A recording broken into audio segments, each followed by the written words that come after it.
today's topic. For there is not a just man upon the earth.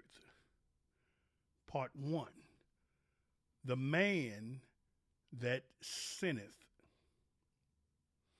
There are many individuals who believe that they are good and just people. But what does the Bible have to say about these claims? Ecclesiastes 7 and verse 20.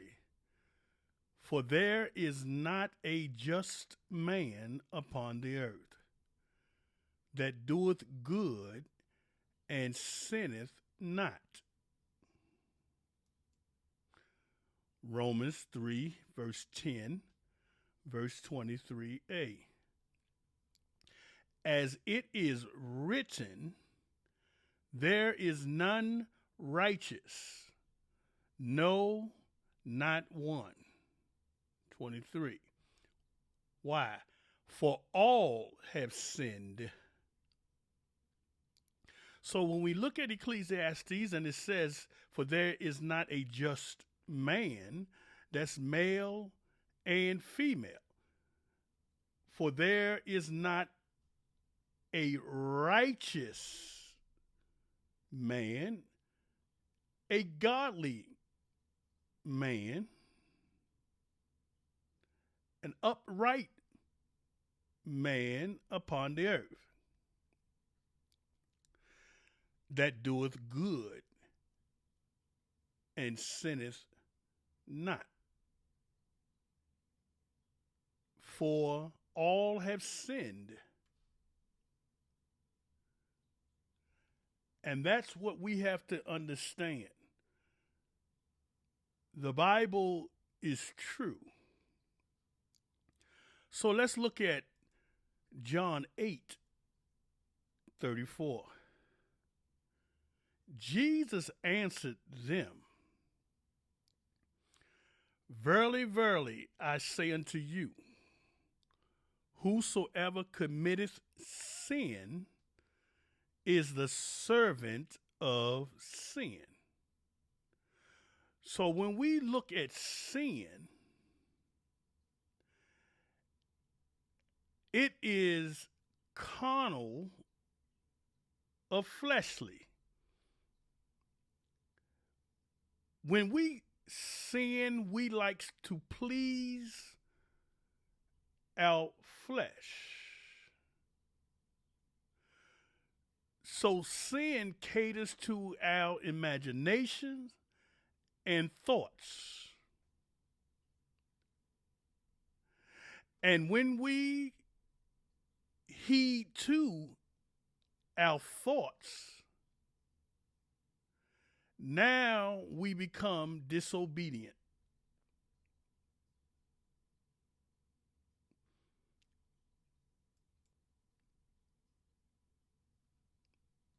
Matthew chapter 6:24. No man, male, female, can serve two masters. So you can't serve God one day when you feel like it, and when you don't feel like it,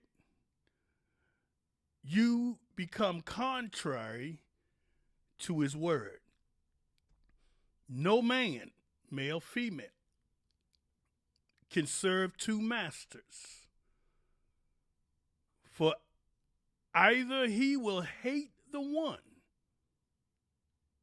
and love the other, promise the other, or else he will hold to the one and despise the other.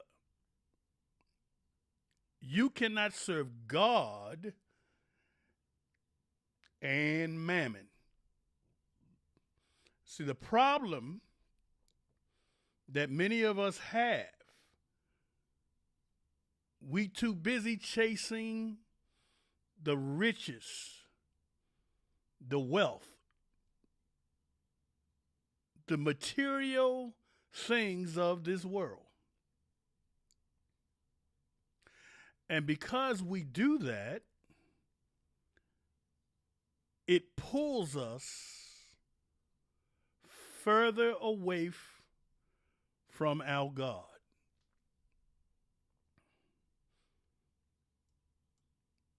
First Timothy 6 and verse 10. For the love of money, the love of money, not money, the love of money is the root of all evil, which while some coveted, desired after. Many of us covet money or mammon. We desire it. What's that saying? I got my money on my mind and my mind on my money. While some coveted after, they have erred from the faith and pierced themselves through with many sorrows. So we looking at this just man, male and female, is not a good thing.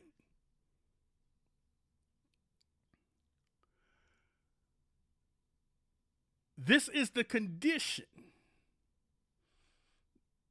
that we all were in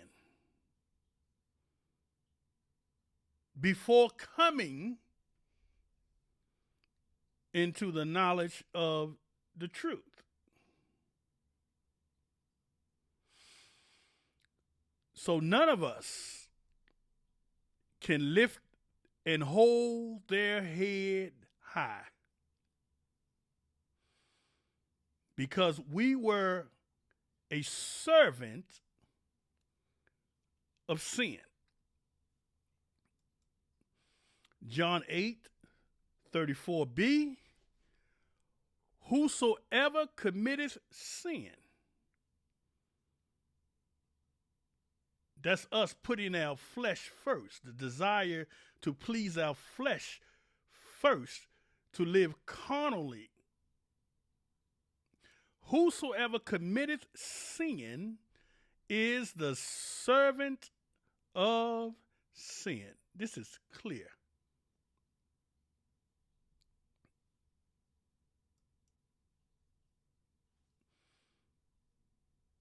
Tobit 12:10. However, they that sin are enemies to their own life. This is something that we all need to think about. If we serve sin,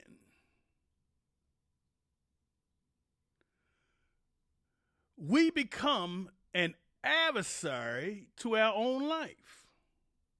We become a foe. And our lives will always be full of turmoil and sorrow.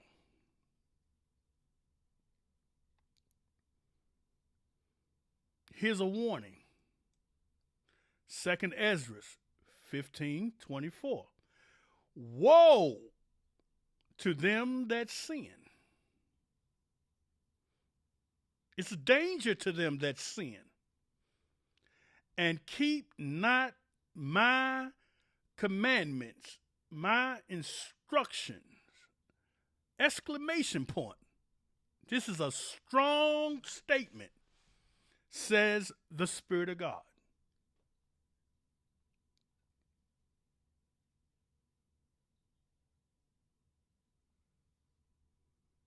Think about it. Ecclesiasticus 10:13 8a, and then verse 12. For pride is the beginning of sin. Being proud and haughty is the beginning, the origin of sin. And he that has it shall pour out abomination. Verse 12. The origin of pride is when one departeth from God. That's the origin. And his heart, his desire, his will is turned away from his maker. You should start to see the picture. Why there is no just man upon the earth. And because of pride, many of us do this. 1 John 1:8. And we're going to look at verse 6. If we say that we have no sin, and that's what many of us do, we say that we have no sin. And if we say that, we deceive ourselves. And the truth, the word is not in us.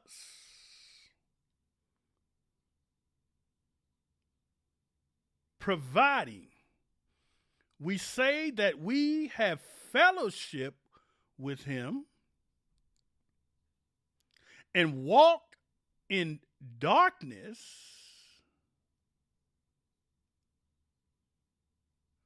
we lie. Because we're walking in spiritual ignorance. We are spiritually blind and we have no understanding. How do we know? And do not know the truth. Don't know the word. Providing we say that we have no sin, we deceive ourselves and the word is not in us. Providing we say that we have fellowship with him and walk in ignorance, we lie and do not the word. And here's the problem. Isaiah 47:10. For thou hast trusted in thy wickedness. You have confidence in thy wickedness, in thy unrighteousness, in thy ungodliness. Thou hast said, none seeth me. We think we've gotten away.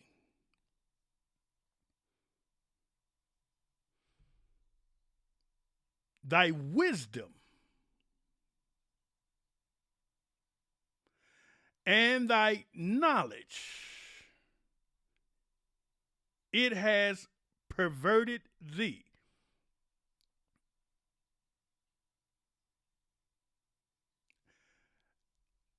What's wrong with our wisdom?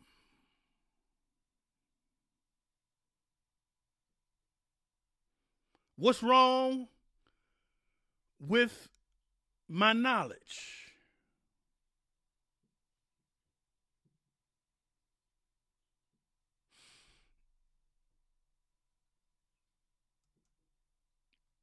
1 Corinthians 3:19.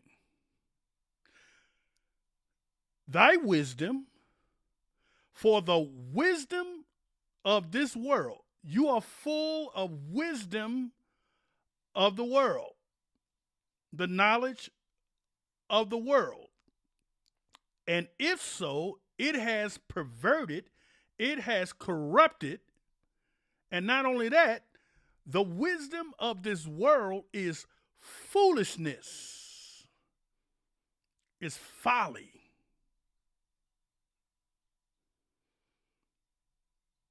And as far as God looks at you, you are willful ignorant. You chose to be ignorant with God. For it is written,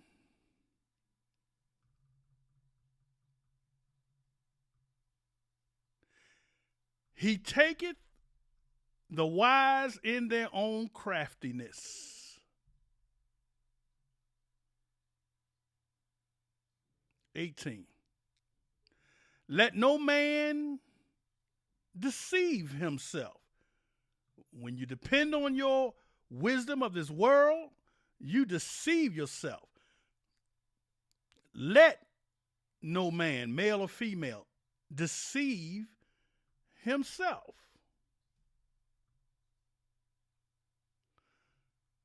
If any man, male or female among you, seemeth to be wise in this world. You think you wise with the wisdom of this world, forgetting that the wisdom of this world is perverted. Let him become a fool, that he may be wise.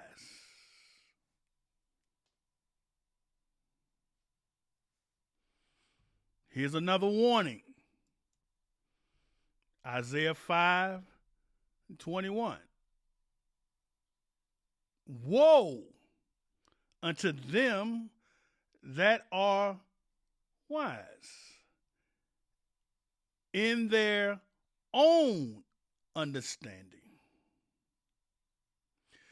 and prudent in their own sight.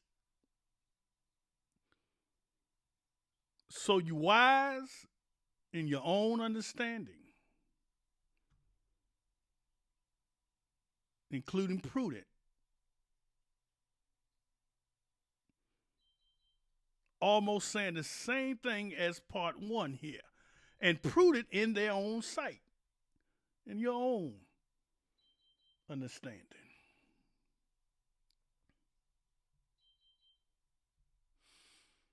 Here's another warning from the Spirit of God. Proverbs 3:7. Be not wise in thy own eyes, in thy own understanding. Fear, desire the Spirit of God, and depart from evil. This is clear. But we have a tendency to listen to those that have no truth in them. And this is a problem. Colossians 2:8. Beware lest any man, male or female, spoil you, wrong you through philosophy. And one of the biggest problems in Christianity, we have allowed man who is in charge of the seminary to spoil us, to wrong us. I did it through philosophy, through the theological understanding of the Bible, That's what they taught, and that's what they teach even today. And many are caught up in that web of philosophy. Beware lest any man spoil you through philosophy and vain deceit. With philosophy is vain deceit. Because what is taught is after the tradition, the custom of men. That's why they call it systematic theology. After the rudiments of the world, the principal teachings of this world, and not after Christ.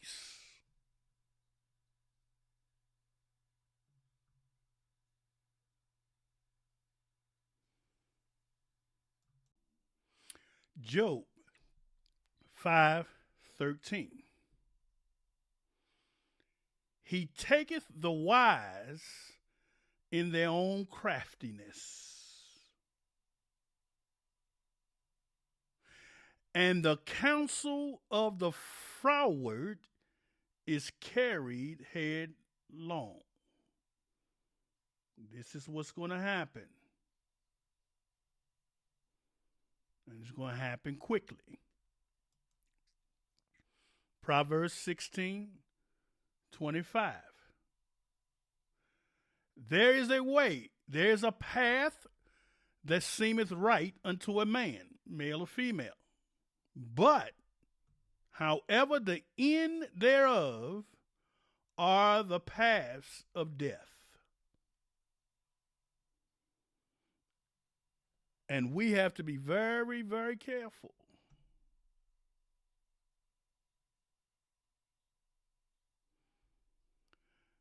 Because when we are just in our own sight, we have to come to the realization that a change must take place.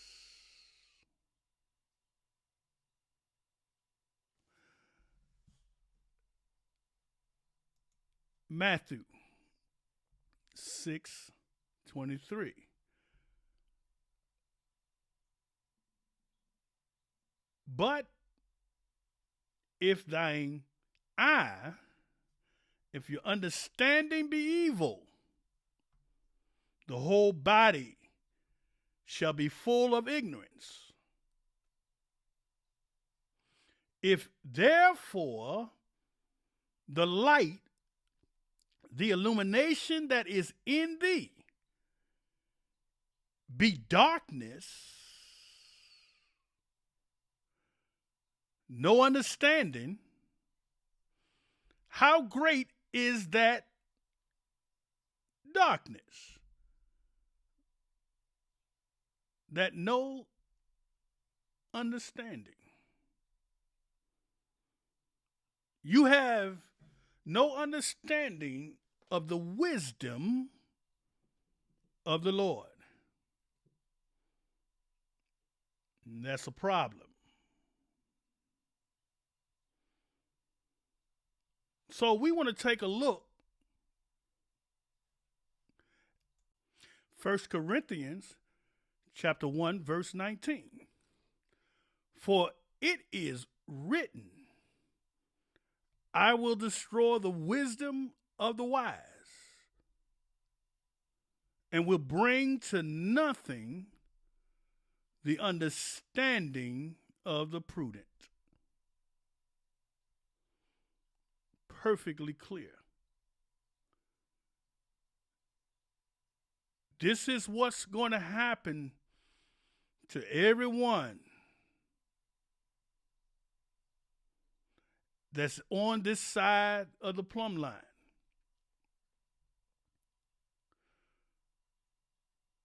So, in conclusion, let us remember that the Bible contains no contradiction, because some may have read other texts about the just and righteous man, which is opposite of what we looked at today. So next week, we will examine another type of a just man. And with that, I like to say shalom to each and every one. Shalom.